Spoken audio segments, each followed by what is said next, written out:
Hey guys, this is Dustin from Music the LifeBlood. Welcome to Vital Thursday. It's a bunch of new releases. Woo! Sitting around with time to kill. You are now watching Music the Lifeblood's Final Thursday. Minutes till we lose control. So we go out and There's been lots of new releases lately and we haven't been able to talk about them, so let's make this quick. Alright, first up, Gevera. Is that how you say it? It's close. They put out an album called Hallelujah. If you like Nile, but a little more constipated sounding, you're probably going to be into this album. Dark Funeral, Where Shadows Forever Ring. These guys haven't put out anything for a little while, and I think it was worth the wait. This album is actually pretty killer. Poison Headache have a self-titled out, new school, sort of hardcore. When I first listened to it, like the first 30 seconds to a minute, I thought there could be a little twinge of power violence, just a little bit, but then they didn't really change the tempo as much as a lot of power violence bands do. But new school hardcore, worth checking out, kind of comparable to bands like Down to This, maybe a little bit of Perseverance era Hatebreed, but if hardcore's your thing, these guys are worth checking out.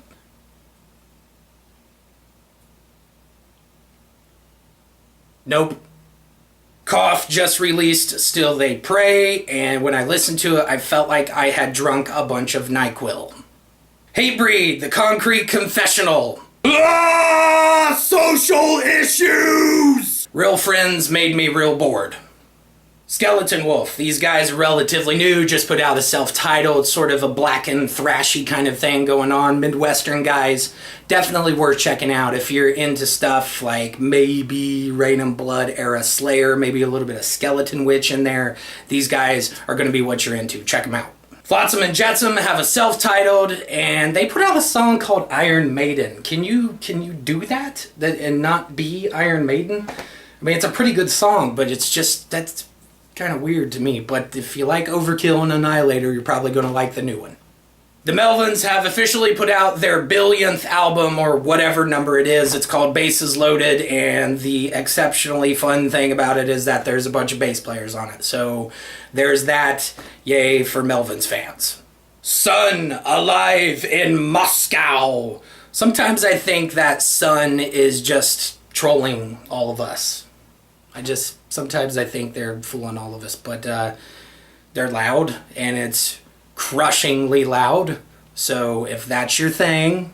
Candlemass, Death Thy Lover. There's 4 new songs on here with the new singer, and it's good. There's some good stuff happening on here. It actually reminds me of Rainbow.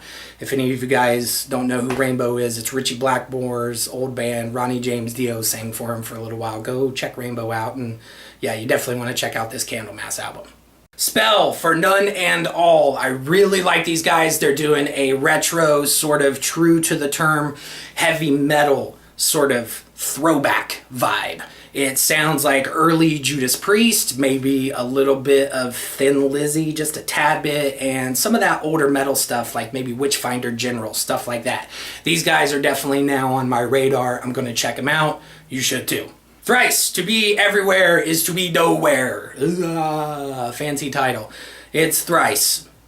It is what it is. Aborted, Retro Gore.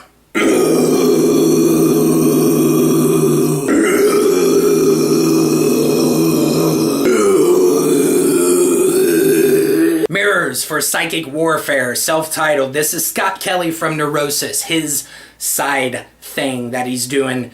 A lot of cool stuff happening on here, sort of ambient, sort of broody, sort of weird, kind of like dissonant sort of stuff happening on it. Kind of made me want to sit by myself at like an empty diner at like 2 a.m. and just scribble notes inside of a book or something like that.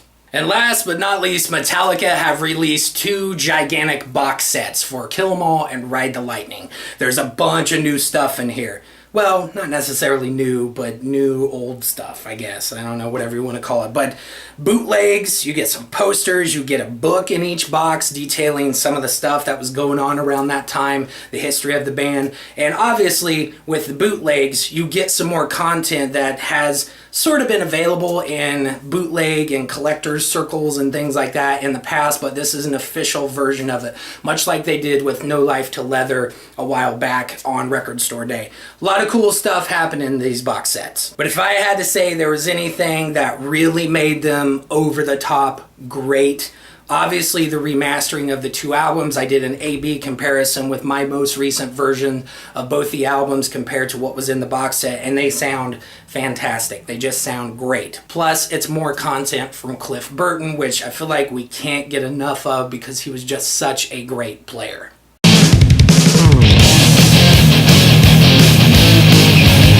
Alright, that's it for this week's edition of Vinyl Thursday. Let us know what you've picked up new that you're listening to in the comment section below. Don't forget to hit the subscribe button. You can find the Music the Lifeblood podcast on iTunes, Stitcher, Podomatic, all those other places that podcasts are found. And reach out to us on Facebook, Tumblr, Twitter. I hate Twitter though. We have an Instagram, all that stuff. You know where to find us. Just Google it. That's it. Music the Lifeblood, something old, something new. What are you listening to?